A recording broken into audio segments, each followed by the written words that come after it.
Hi everyone, this is Kevin from My Philippine Adventure. Today I went out and got a GoPro 8 Black. My GoPro 3 Plus just wasn't cutting it anymore. The stability sucked. The quality of the video really is bad.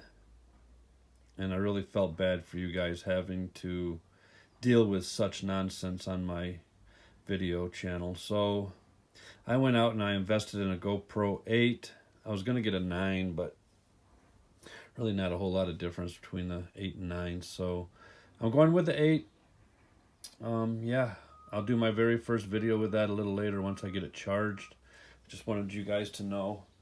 I'll be putting a few bad quality videos up of the Philippines from last year, just because I still have them from my last year's trip and I don't want them to go to waste. I hope you don't mind the quality of the videos that I'm going to be putting up. But I promise you, the new ones that I'm going to start to do with the GoPro 8 will be much better quality.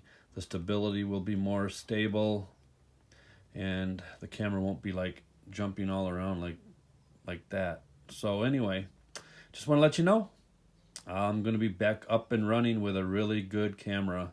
So you'll be seeing a lot more videos from me. The reason I haven't been doing a lot of vlogging is just because my quality of the camera really sucks. That's going to change now. Anyway, I'm going to unpack this thing, get it charged, and do my first video a little bit later. Talk to you guys real soon. Bye.